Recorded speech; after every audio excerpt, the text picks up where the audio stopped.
Sejam muito bem-vindos para mais um grande e dessa vez muito especial episódio do Findcast, Os Erros para o Sucesso.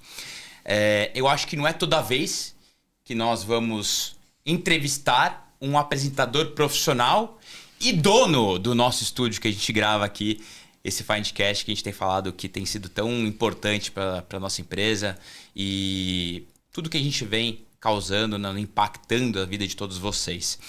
Antes de mais nada, não preciso nem mais apresentar, né?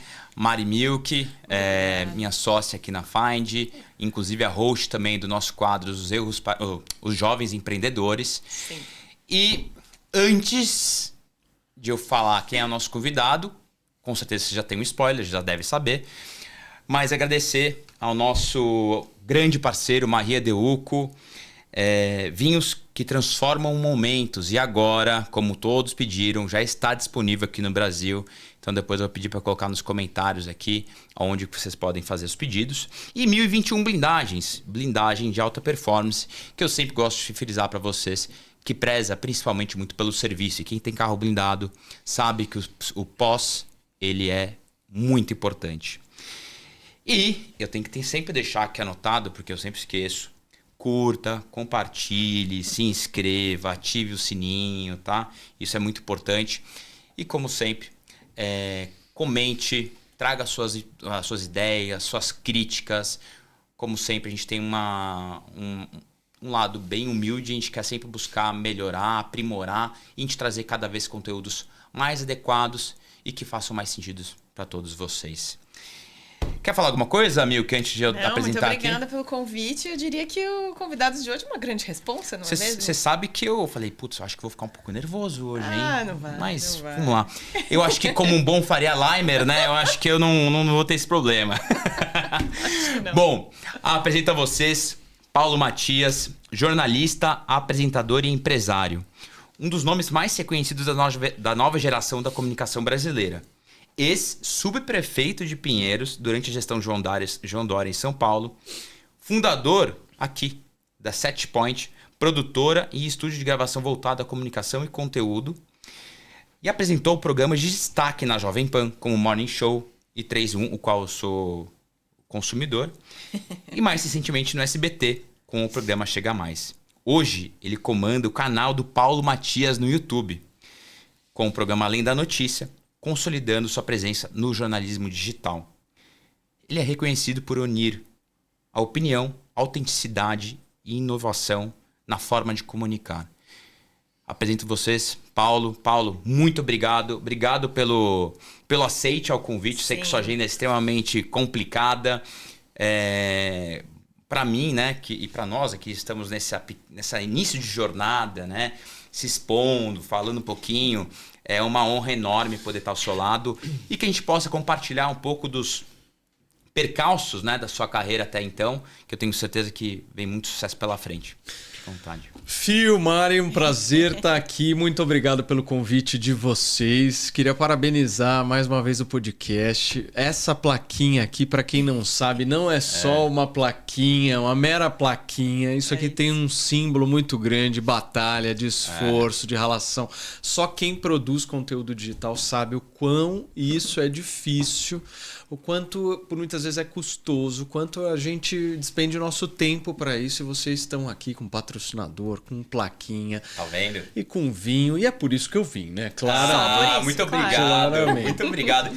E você sabe que a plaquinha, quando eu peguei ela pela primeira vez, eu achei que ela fosse mais pesada. Eu também tive essa percepção. Ela tem cara de ser mais pesada. Ela tem cara de ser mais pesada, né? Ela dá uma decepcionada, né?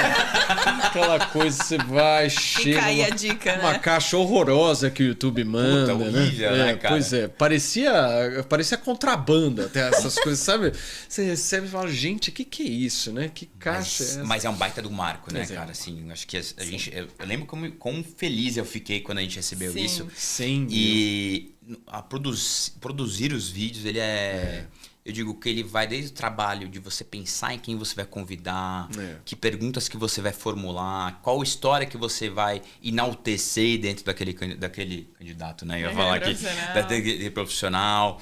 E depois tem as outras questões, né? Que, poxa, você pode ter o mesmo conteúdo, mas se você apresentar de forma A, da forma B, da forma C. Exatamente. Você tem diferentes alcances, diferentes engajamentos. Diferentes públicos. E isso vai aprendendo, né, cara? Eu acho que isso é uma das coisas, inclusive, que eu vou aqui falar antes. Vocês que estão iniciando ou querem produzir conteúdos, não desistam nos primeiros, tá? Porque Sim. realmente os primeiros são tenebrosos. Tanto na sua condução, eu não vou mentir, os primeiros são horríveis. E também a parte de edição e etc. Você vai acostumando e você vai criando tração também dentro do público, né, Paulo? Sem dúvida. Não é fácil produzir conteúdo, mas assim, é muito legal porque no momento em que você entra na vida das pessoas, né, de alguma forma, porque hoje em dia, assim, quando você fala de candidato, né, você usa a palavra candidato, nós somos candidatos. Nós somos candidatos a ter o tempo e a atenção das pessoas, que hoje é o bem mais valioso que qualquer pessoa pode ter, né? No momento em que você tem lá uma pessoa despendendo 30 minutos para você, isso tem valor, né? Isso tem força, né? E eu acho que é muito nessa linha, assim. E produzir conteúdo é um desafio e acho assim, não é nem uma coisa de eu preciso escolher ou não produzir conteúdo. Sim. Eu preciso simplesmente entender se eu vou ficar para trás ou se eu vou... É isso. Não é uma coisa de escolha. Hoje em dia não está mais nessa discussão. Deixa eu pensar para ver se a minha empresa vai ter conteúdo. Tá bom, meu amigo. Você pode escolher o que você quiser. Exato. A decisão é eu vou estar para trás ou eu vou estar atualizado com o que está acontecendo. As pessoas elas consomem hoje. As pessoas elas saíram da televisão. Elas foram para o celular, foram para o streaming, foram para o YouTube. E assim, a empresa precisa ter a atenção das pessoas, né? Eu acho que podcasts assim são muito nessa linha, né? Com certeza, cara. E eu acho que assim, do seu lado não é só produzir conteúdo, também é você decidir canal também de distribuição, né? Então, a gente está falando aqui um pouco antes de iniciar das diferenças de comunicação entre canais, né? YouTube, Instagram, TikTok. Então, você também tem que gerenciar canais de divulgação. Isso tudo é muito importante. Sem dúvida. Eu acho que no momento em que você compreende as linguagens, né, de cada uma das redes sociais, fica mais fácil o direcionamento que você faz para cada uma delas. Agora, o problema é quando você entende, eles trocam, né? Quando você tá começando a aprender, não é mais aperta esse que o eles botão, usam. né? Eles apertam um botão, aumenta, diminui. Exato, cara. Porque eu acho que hoje em dia o número de seguidores, né? Pouco importa. O que importa mesmo é o índice de engajamento. Engajamento. Essa palavra é a palavra-chave. Com toda certeza. Bom, vamos lá. Eu tenho várias perguntas aqui super interessantes para você, mas eu queria que você iniciasse falando um pouquinho do início da sua carreira. Cara, eu comecei a minha carreira achando que eu poderia ser um bom político. Olha que louco que é isso. Né? Não acho louco, porque... Exato. Não tem nada de louco aí. Exatamente. Mas eu, assim, quando eu era adolescente... Quantos anos você tem? Eu tô com 34. Tá 34 anos. Mas quando eu tinha os meus 16, 17 anos de idade, eu achava que, não posso um dia ser presidente do Brasil, aquela coisa toda. Então... E aí eu acabo conhecendo o João Dória, porque eu morava ao lado do João Dória. Eu era vizinho do João Dória. E aí o João Dória, na época lá na vizinhança, ali na Ami Jardins e tal, ele falava, não, eu quero ser prefeito e tal. E todo mundo dava uma bela de uma zoada na cara dele, né? Mas imagina ele hoje, né? De ser prefeito. E aí eu gostava de política e aí comecei a trabalhar com ele no LIDE. E aí fui para a prefeitura depois que ele ganhou. Aí fui subprefeito da cidade, da região de Pinheiros, que é uma região que tem mais ou menos uns 500 mil habitantes, e foi meu início mesmo, foi a minha primeira aparição assim. E eu não tinha entendido que naquela época o meu forte não era política, era entretenimento, era comunicação, eu era um comunicador ali, né? É diferente da política. E aí foi aquela coisa toda. E aí em 2019, se eu não me engano, 2019, o Tutinha, dono da Jovem Pan, famoso Tutinha, conhecia, gostava do meu trabalho e tal, me chamou para ser comentarista do Jornal da Manhã. Na época, nossa, eu adoro o Jornal da Manhã. Era para substituir o Marco Antônio Villa. Sim, pô, doidão. Na época era o Villa e o Constantino lá, e aí eu entrei. Constantino. E aí eu entrei no Jornal da Manhã, fiquei mais ou menos um mês ali. Se você fosse um pouco mais velho, ia falar, puta, você entrou no lugar do Joseval? Não. Mas entrei no lugar do Villa e aí comecei a fazer comentários no Jornal da Manhã, e aí acho que eles viram ali um potencial que eu poderia apresentar programas, aí fui pro Morning Show, fui pro 3 em 1, e aí construí mesmo a minha carreira. E você entrou como comentarista político? Comentarista político, Peguei a bagagem que eu tinha, né? Cara, que Fui, demais, hein? Como é que é, né, cara? Porque eu imagino algumas sinucas de bico ali, né? Exatamente. Como é que é você defender o seu posicionamento, sabendo que você pode ser criticado, ou com certeza vai ser criticado, e como é que era esse retorno? Eu acho que eu aprendi desde cedo na política a estar no fight, né? A estar na treta. Em resumo da ópera, é a treta. E na treta você pode ter alguns papéis, né? Você pode participar da treta ativamente ou você pode mediar a treta. E eu acho que o que eu faço de melhor é mediar a treta. Então eu fui entendendo isso aos poucos e fui entendendo também que ser criticado é algo muito positivo. Sério? É. Conte-me mais sobre isso, Eu vou né? explicar Para o por quê. sucesso. É porque é o seguinte, as pessoas que não são criticadas, elas não existem. Bom ponto. Elas não existem. Do ponto de vista digital, elas não existem. Ah, não recebi ninguém falando mal de mim, nenhum hater, nenhum comentário negativo. Que legal. Você é aquela figura que passa desapercebida no Ninguém algoritmo. te vê. Porque não existe uma pessoa que seja apenas aplaudida na internet ou uma pessoa que seja apenas rejeitada na internet. Internet é feita de nichos, é feita de comunidades, é feita de tribos, né? Então, no momento em que você passa desapercebido e ninguém fala mal de você, significa que você não está alcançando as pessoas. Mas a primeira crítica que você recebeu assim... Ah, dói, né? Claro, normal. Porque eu tô bem ativo no LinkedIn, que é um nicho razoável já. E eu tive algumas divulgações que deram muito certo e que eu tive uma ou outra crítica. E eu lembro da primeira, cara, me pegou muito. Assim, falei, Eu acho que naturalmente pega, mas aí, como eu fui trabalhando na área da comunicação e num momento político do Brasil muito tenso, eu fui meio que ficando muito calejado nas porradas, né? Então eu apanhava de todo mundo ali. Então apanhar na internet, apanhar, ser criticado, ser falado, para mim é uma coisa assim, hoje em dia é muito natural, assim, eu lido com isso. E aí no momento em que você trabalha com o fator da crítica, você consegue fazer do limão a limonada, que foi uma coisa que eu tentei muito enxergar, entendeu? Tem como se aproveitar disso. E a gente tem vários casos aí de pessoas que crescem na treta, né? Crescem no cancelamento. Sim. Na Faria Lima eu tenho 10 opções para falar para vocês agora aqui, né? O Marçal mesmo também, né, cara? Ele, pô... Tem tantos. Tem Thales Gomes. Thales tem Gomes, verdade. verdade. Uma galera que entendeu a virada de chave de que o jogo não é sobre ninguém criticar.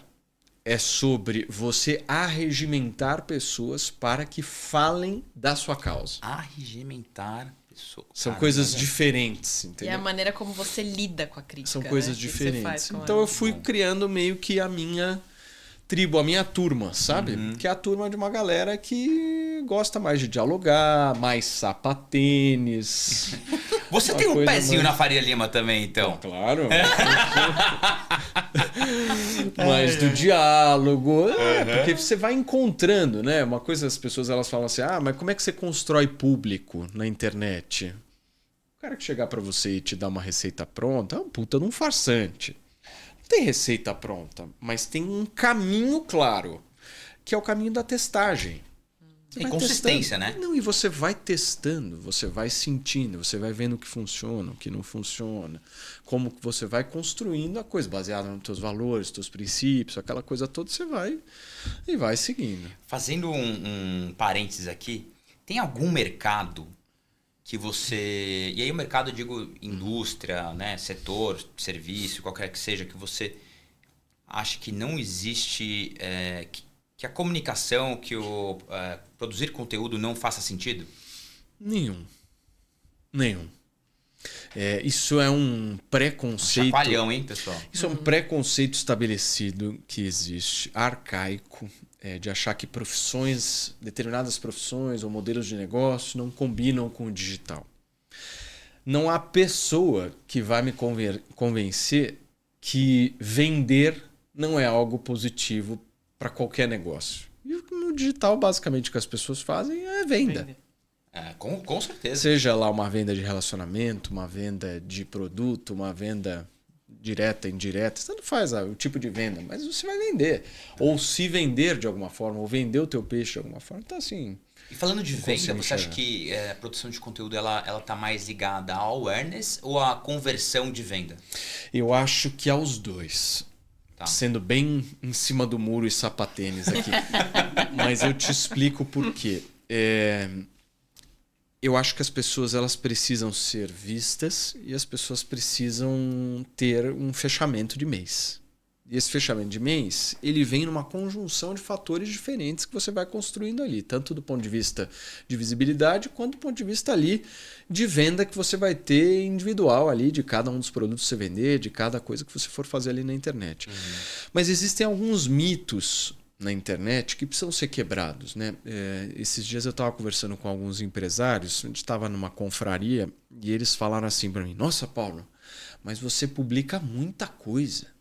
Você não tem medo de cansar as pessoas, de só passar na timeline e ficar vendo coisa sua? E aí eu retruquei dizendo o seguinte: tudo bem, vou diminuir então. Sabe o que vai acontecer? Outro vai entrar no lugar. Exatamente. Exatamente. Então, existem alguns mitos na internet, na produção de conteúdo, que isso, talvez os empresários ainda tenham essa coisa muito do tipo: meu Deus, mas vai publicar 4 vezes ao dia? Não é muito? Gente, algoritmo de internet não é sobre educação. Não é sobre encher o saco das pessoas ou não. É sobre você aparecer na tela. É sobre o seu conteúdo, a sua empresa estar ali. Então, eu sempre recomendo às empresas que elas tirem essa fantasia que existe hoje de: não, mas um post por dia, já fizemos o nosso. Hoje está ótimo. Um post por dia é nada. Gente me pergunta assim: poxa, mas Fio, você não tem medo, cara, de colocar? Aí uma coisa é você na PF fazer, mas e como empresa? Eu falo, cara, você... nem devia estar falando isso, né? Porque a gente vai dando dicas para os concorrentes. Mas o nosso nível de lead que a gente recebe hoje, por conta dessa divulgação, porque ela cria autenticidade, autoridade. Né? Claro, sem dúvida. Então, acho que é muito importante e convido todos vocês que estão nessa pensamento, caiam de cabeça. Agora, voltando aqui, eu conheci o Tutinha um dia no hospital. Falei com ele muito pouquinho. Mas eu sempre soube que ele é uma pessoa muito incrível e peculiar de se trabalhar com. Como é que foi trabalhar ao lado do Tutinha? É um gênio, né? Eu acho. Acho que é um gênio e a gente tem que sempre homenagear aqueles que estão vivos, né? Ele perdeu o pai dele recentemente, o seu Tuta, mas assim, o Tutinha fez jus ao nome da família, né? Tudo que ele criou ali, a estratégia digital que ele fez na Jovem Pan, foi uma coisa... Um dos primeiros, né, inclusive, né? E eu acho que o Tutinha, ele tem uma coisa que poucos têm, que é o faro, né? O cheiro. Ele sabe o que ali pode funcionar naquele determinado momento. E assim, eu sou muito grato a ele, porque foi ele que me encontrou, né? Ele que me deu oportunidades, assim. Hoje eu sou o que eu sou, eu devo a ele. Então, o sentimento é muito de gratidão, de honra mesmo de ter feito parte ali da Jovem Pan, uma época muito gostosa. Qual que é o maior aprendizado que você leva para sua vida de lá? Da Jovem Pan, a gente chegava ali para trabalhar todos os dias e tem uma foto ali do seu Tuta, né, com aquela frase emblemática dele de que ninguém faz sucesso sozinho, né? E é muito isso mesmo, né? Uma conjunção de fatores, um grupo, um trabalho árduo ali, a gente leva isso para a vida, sem sombra de dúvida. Desde todos os meus trabalhos que eu tô hoje lá na Record, eu tô sempre carregando isso. E Paulo, me diz uma coisa, quando a gente pensa num momento ali diferente da tua carreira, começando com 24 anos ali, prefeitura de Pinheiros e afins, o que você acha que você trouxe desse momento para quem você foi se transformando, né? Nesse mundo até mais digital, que eu acho que muda um pouco a figura aqui. Tudo. Assim, hoje eu só faço o que eu faço graças à experiência pública que eu tive. Eu fui subprefeito, eu não falei, mas eu fui secretário de Estado também de Desenvolvimento Social. Do governo de quem? Do governo Dória. Tanto da prefeitura quanto do governo do Estado. Bem no momento lá da Covid, inclusive, né? Sim. Foi um momento bastante difícil, assim, e eu tive ali na área pública, nos anos que eu tive, a oportunidade de entender o que é o diálogo. Porque a área pública, seja lá qual for, se estiver falando de governo federal, governo estadual, governo municipal, casas legislativas, as pessoas às vezes acham, normalmente políticos de primeira viagem, aquela coisa toda, vai chegar renovação. Eu detesto essa palavra. Detesto. Vamos renovar. Não temos que renovar. Nós temos que fortificar as estruturas que existem, né? Ninguém vai renovar nada, não vai, porque existe um sistema já estabelecido, sim, uma regra, né? Um regramento, um ordenamento. E assim, o que eu aprendi ali é que as coisas elas precisam ser mais fortificadas, né? As estruturas precisam ser melhoradas ali, e que ninguém vai fazer a missa ali, entendeu? Ninguém vai conseguir resolver os problemas do jeito que querem, porque a política é a arte do possível, né? Acho que isso é muito... É a coisa do que dá para fazer, não o que é o ideal. E sempre vai ser assim, independente de quem Democracia, esteja no poder. De quem. Independente de quem esteja. Então, no momento em que você entende isso, você leva muito isso para a comunicação, para a gestão empresarial que eu faço hoje, de que a gente tem aquilo que é possível. Não o que é o ideal. O ideal é aquela coisa, nós vamos buscar e tal, não sei o quê, mas nós temos que trabalhar com o possível também, porque senão as pessoas, às vezes, eu sou muito dessa tese, assim, as pessoas, às vezes, elas são muito teóricas e pouco práticas. Então a pessoa ela fica num idealismo aqui em cima e ela fica e vai no idealismo e aí na hora de você espremer ali o caldo, sai o quê? O que você construiu? Qual é a praticidade disso? Quais são os atos que foram feitos? O que rolou disso? Né? E eu acho que a política me ensinou muito isso, assim, uma certa praticidade. Entendeu? Já que você agora voltou para a política, teve algum momento que você passou por alguma situação desconfortável, se é que você me entende? Nesse ponto, não. Nesse ponto... Que bom, né? Não. Porque eu acho que é muito de...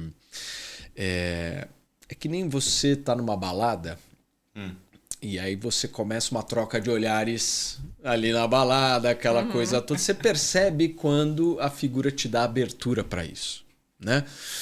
E eu acho que no momento em que você tem lá a tua régua, você já estabelece a régua e no momento em que você tem um negócio claro ali, ninguém vai chegar querendo propor nada para você, entendeu? Porque já sabe que ali, de alguma forma, não pode ter um terreno tranquilo, entendeu? Então acho que é muito numa linha... A forma como você se comporta, o teu histórico, né? Acho que o histórico ele diz muito de uma determinada pessoa. Você pega, abre o histórico e checa, né? Claro. É que eu pergunto porque você estava logo no começo, você era jovem ainda, né? Então, talvez podem ter pensado, putz, ele... Eu me lembro, contar rapidinho para vocês uma história, claro. Eu já falei em algumas outras.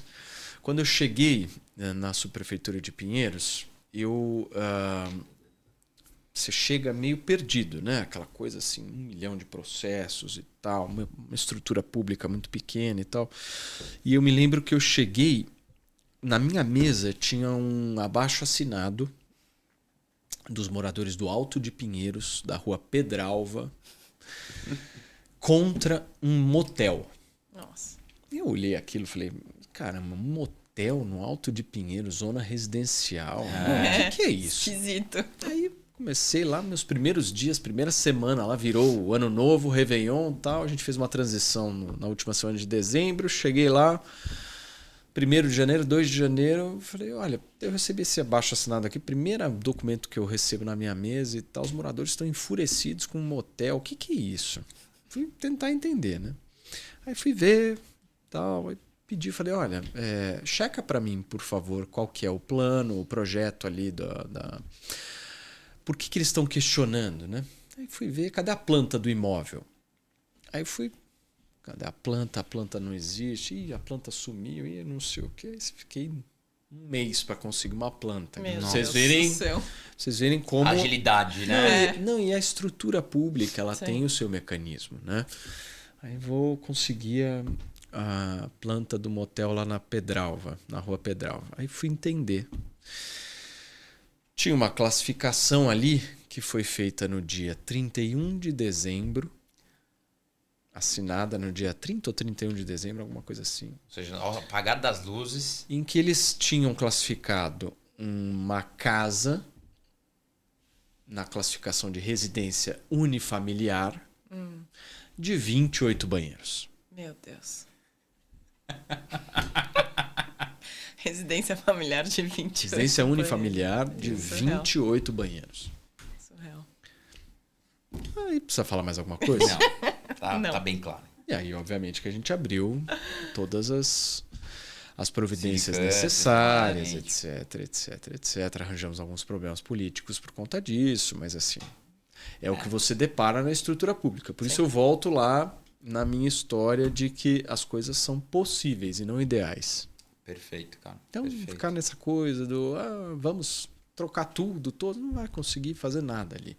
Ali tem que ter calma, tem que ter paciência, tem que ter diálogo e, acima de tudo, tem que ter valor. Você tem que ter princípio, valor ali, porque senão... Eu concordo contigo. Eu espero que os próximos políticos aí que a gente tenha realmente tenham uma visão como essa do diálogo, né? Que a gente possa aprender de ambos os lados, né? Sem entrar em política, mas já Exato. entrando, acho que é super, super, super importante. Agora, quanto tempo você ficou na Jovem Pan? Fiquei na Jovem Pan 5 anos.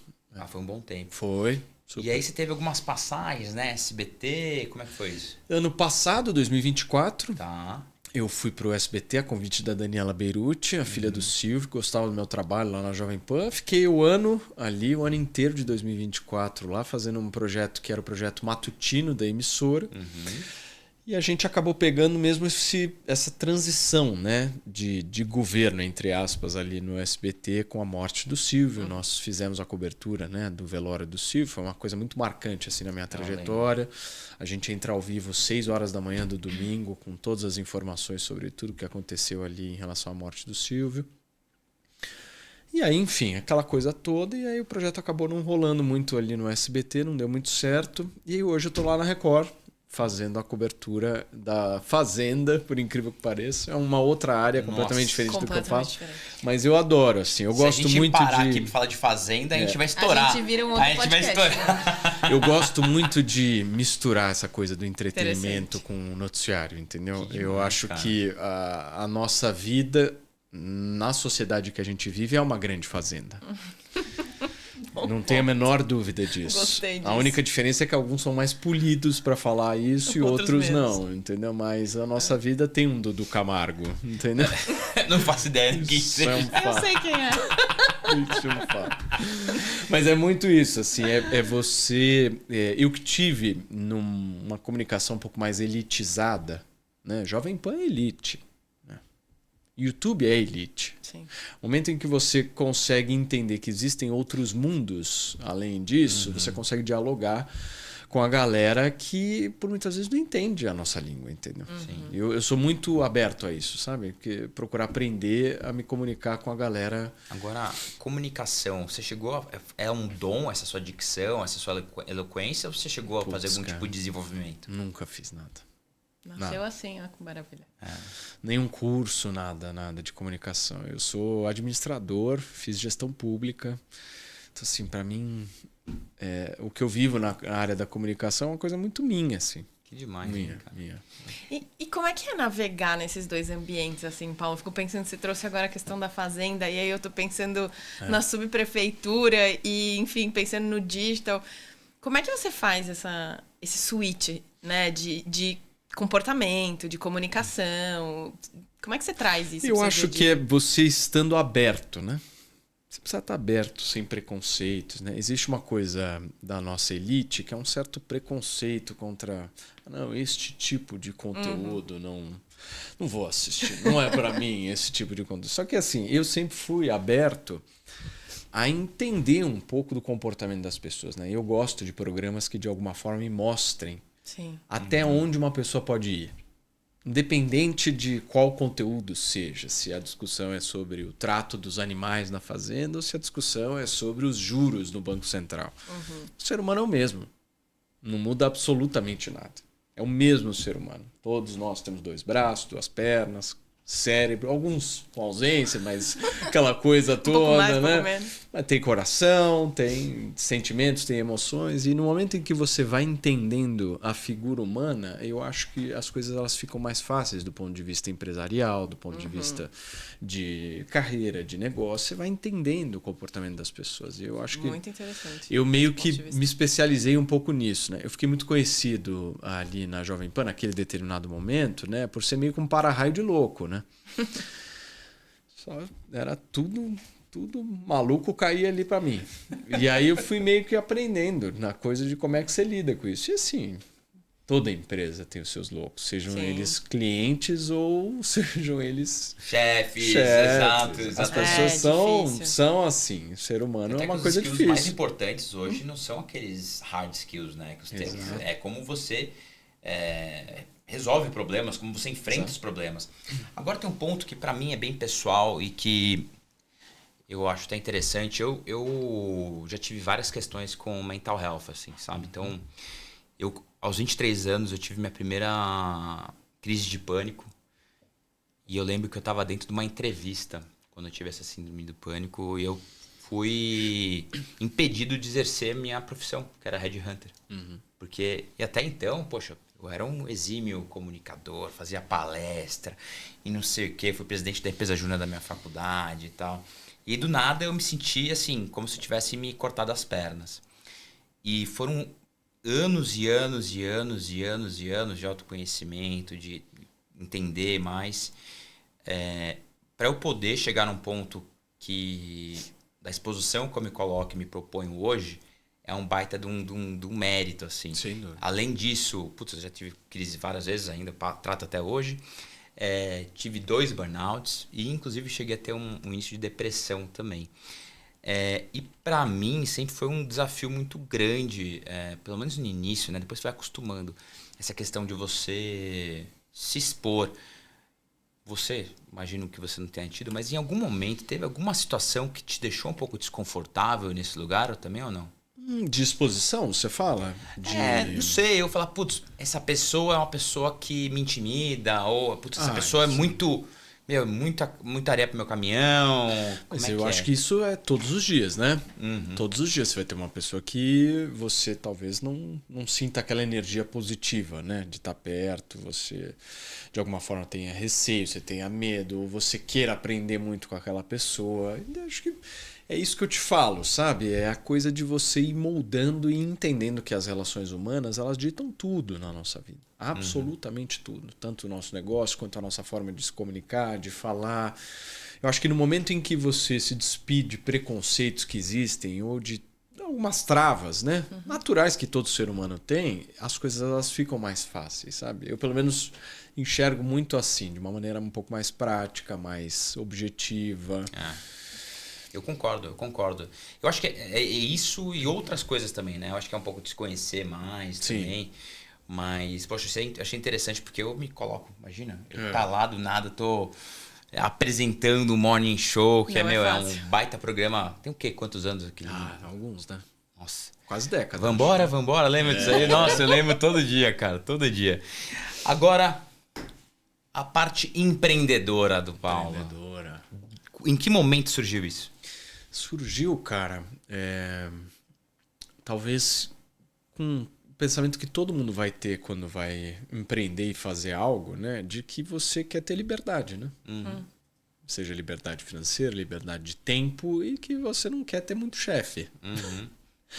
E no momento que você vai e faz um empreendimento, seja lá qual for, acho que o objetivo é muito esse, é de você prosperar, de você tentar ter a sua liberdade, né? E acho que isso é construído dia a dia e quando a gente montou aqui os nossos estúdios, eu tinha muito isso na cabeça, assim. Eu falei, não, eu quero construir algo que seja meu ali, né? Porque no momento em que você está, sei lá, quando eu tive as experiências na área pública, são experiências momentâneas ali, rotineiras. Você vai lá, fica 2, 3 anos numa determinada posição e tal, sai. A televisão é a mesma coisa, você depende do fulano, do ciclano, do beltrano. E eu sempre quis criar algo que fosse nosso, assim, que pudesse ter a nossa forma, o nosso jeito. E aí fomos criando. E aí criamos a agência, aí fizemos a gerência aí de alguns podcasts, a gestão, aí as pessoas vêm aqui gravar também. E aí esse ano a gente resolveu apostar mesmo no canal para valer. E aí abrimos novos estúdios, e aí fizemos a contratação mesmo de jornalistas, designers, aí temos uma estrutura mesmo jornalística operando numa nova forma de comunicação, né? Que as pessoas hoje elas não estão mais parando na frente de uma televisão para ficar lá os seus 60 minutos assistindo um jornal e o fluxo, o ritmo das informações hoje não são condizentes com a estrutura que existe hoje, por exemplo, numa televisão onde você, vamos ver o jornal das 8 horas da noite. Não, eu vou Durante o dia aconteceu tudo, né? Vou abrir meu celular aqui na hora, eu já vou ter informação. Então essa praticidade de informação fez a diferença e, porra, graças a Deus a gente tá... Qual o tamanho da estrutura que você tem hoje? Hoje a gente tem mais ou menos umas 15 pessoas. Bastante já. 15 pessoas. São o quê? Uns 3 estúdios já? São 3 estúdios que a gente tem aqui na Alameda Campinas, em que a gente faz tanto a gestão desses podcasts quanto os conteúdos mesmo do nosso canal. A gente começou do zero e hoje o canal está com 200 e poucos mil inscritos aí. Olha lá, e a gente se achando feliz com ele já 100 tem mil, duas né? plaquinhas e a gente tá... Olha lá. Não, a próxima placa é com 1 milhão. É verdade. Então, e aí vamos bater, se Deus quiser. Esse ano a gente vai tentar chegar nos 300 aí, vamos ver. Agora, uma perguntinha. Existe um Paulo do palco e um Paulo da vida real? Sabe que não? Não, porque lá em casa, a dona encrenca que é casada comigo, ela é tipo, a treta. Então eu faço a mediação ali também. Ou seja, é a mesma coisa. Mesma coisa, igual. É a mesma coisa. Ela é como se fosse um Adrilles, assim, sabe? Só que ela mora em casa. É 24 horas por dia. Muito bom. Show, cara. Mas a minha figura é essa, entendeu? Eu não sou um cara... Eu talvez seja um pouco mais... Eu não sou tão, assim, amostrado, né? De ficar mostrando vida pessoal o tempo inteiro, aquela coisa de... Aliás, isso é uma coisa que eu esqueci de te perguntar. Isso deve cansar, né, cara? Cara. Deve Eu dar fico Você é um pouco obrigado a fazer esse tipo de coisa? Não, eu não, né? Não sou obrigado a isso, porque eu fui para uma outra linha de comunicação, de produção de conteúdo, que é diferente, né? Você não precisa ficar mostrando sua vida no story o tempo eu inteiro. vejo vários influenciadores assim, que vida triste que deve ser aquilo, assim, você não poder, sei lá, sentar no curtir, seu sofá. que já tem que ter uma câmera aqui. Exato. Mas, enfim, ossos do ofício, né? Cada um escolhe aquilo que quer fazer para a vida, né? Exatamente. E Paulão, o que você teve de maior ensinamento nesses anos seus de carreira até então? Cara, tem uma coisa que eu carrego comigo assim, que é: o sucesso não existe. O que eu quero dizer com isso? Eu vejo muita gente achar que tem sucesso. Eu faço um contraponto para essas pessoas dizendo assim: o que é sucesso? Sucesso é o quê? Sucesso é hype? Sucesso é... Existem... é você poder escolher o que você quer fazer. Então, quando você quer. Eu interpreto a nossa trajetória, assim, ao longo da vida, como uma grande batalha. E nessa batalha, você tem algumas vitórias, algumas derrotas. Mas você não consegue ter uma batalha de sucesso ao longo de 30, 40 anos, o tempo inteiro no pico do hype do sucesso e tal. Então, às vezes eu vejo muitas pessoas iludidas e se enganando do tipo: não, hoje eu tenho sucesso. Sou um cara de sucesso. Hoje eu tô com sei lá quantos mil seguidores, aquela coisa toda. Eu engajo, tô com patrocinadores, não sei o que, empresa bombando e tal, não sei o que. Cara, no momento em que você acha que você tem sucesso, você para de crescer, para de produzir, e a vida é uma trilha em que você não pode parar. Então, se você falava assim para mim: Paulo, você faz sucesso? Jamais. Nem quero fazer sucesso. Porque o sucesso acomoda as pessoas. Tem razão. Eu quero ser resiliente. Acho que são coisas muito diferentes. Porque no momento em que você acha a coisa do não, eu tenho muito sucesso, é isso, eu vou seguir, você meio que cria uma certa acomodação em um nível de patamar que você chega, que você fica meio... mas já cheguei aqui, sabe? Eu entendo que é importante o reconhecimento, né? Mas eu acho que no momento em que você tem esse reconhecimento, você não consegue dar tanto quanto você poderia. Então, assim, eu não quero ter sucesso, eu quero ter resiliência para seguir firme no meu Assim propósito. como academia, assim como Eu quero ter um coisa, padrão, entendeu? Eu quero manter o padrão que eu tenho não de vida financeira, de meta de vida, entendeu? Bem-estar com você. Não, peraí que tem...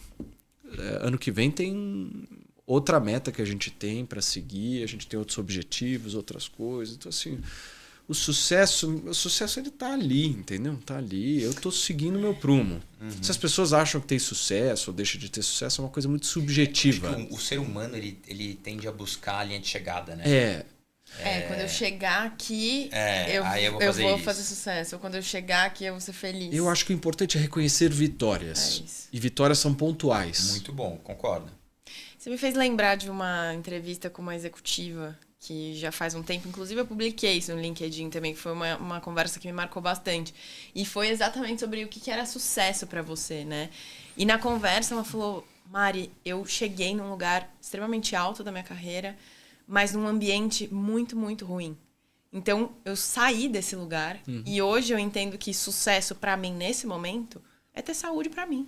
É ter tempo livre, é ter saúde mental, né? Então, a gente debateu muito sobre o que é sucesso. E cada um vai ter o seu jeito de trazer o sucesso, né? E o que faz parte ali do seu dia a dia e o que te faz bem.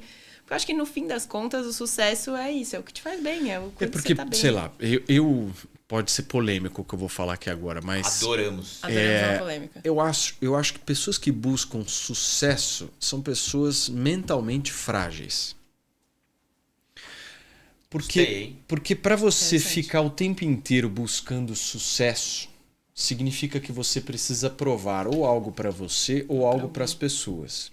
E eu não tô aqui para provar algo para ninguém. Eu tô aqui para ser feliz nessa vida. Sim. O que eu quero é ser feliz, não quero ter sucesso.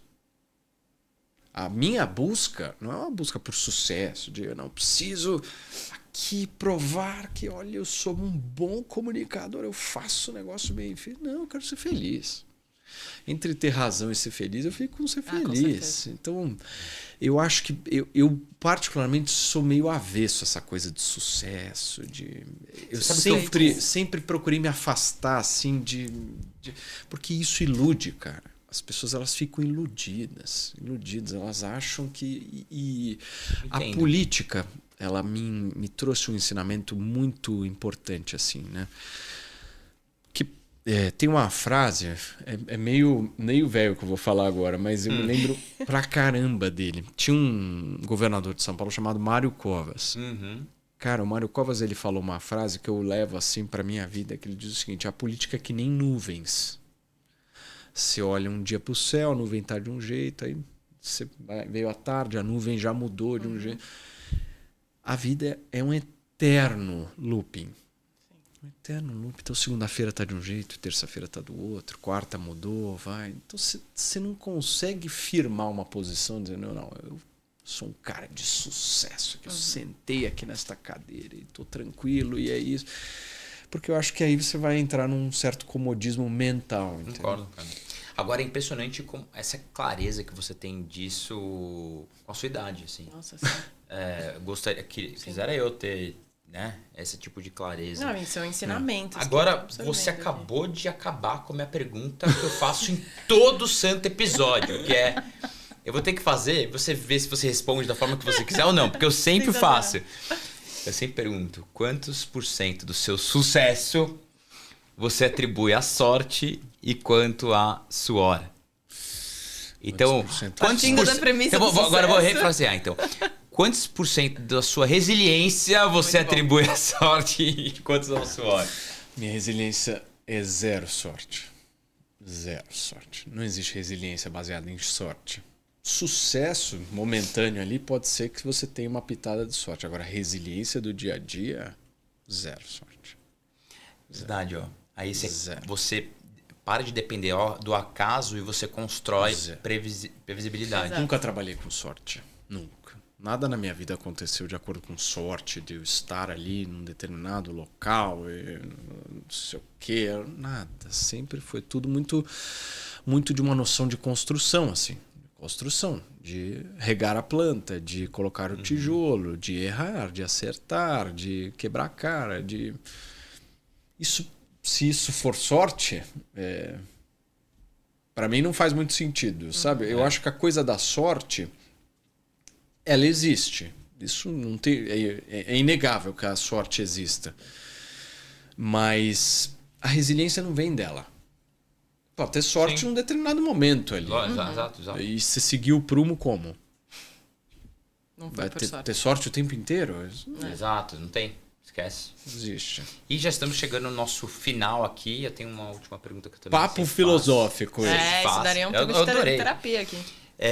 Tem algum livro, série, filme que você gostaria de indicar para quem está nos assistindo? Cara, que difícil isso. Tem tantos filmes bons. Eu acho que...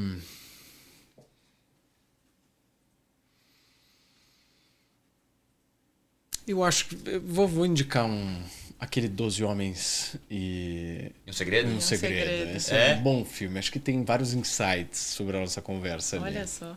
Vou É reassistir. verdade, tem essa questão das pessoas, né? De como você envolvê-las, Sim. como comunicar. É isso que você quer dizer? Sim. Demais, acho que cara. Acho que tem vários insights legais. Depois, se vocês assistirem essa conversa, checa ali. Vou fazer Eu um vou paralelo. reassistir, Vou fazer um é. paralelo, cara. Paulo, tem algum outro recado que você gostaria de deixar? Aproveitar todo mundo que está nos assistindo aqui até agora? Alguma palavra final? Não, só agradecer vocês aí pelo convite, parabenizar pelo podcast e obrigado. dizer sigam em frente aí na produção de conteúdo, porque o negócio é esse, o futuro é esse. Aliás, o futuro não, o presente é esse. É sobre resiliência, né? Sobre resiliência. Bora. Querido, muito obrigado Tamo novamente. Tamo junto. Muito obrigada. Milk, obrigado pela Obrigada a parceria, estarmos aqui mais uma vez juntos. Pessoal, mais uma vez, sigam, curtam, compartilhem e liguem o sininho. Ativem o sininho. E aguardo o comentário de vocês aqui embaixo e os aguardo no 20º episódio do Findcast, o próximo. Um grande abraço.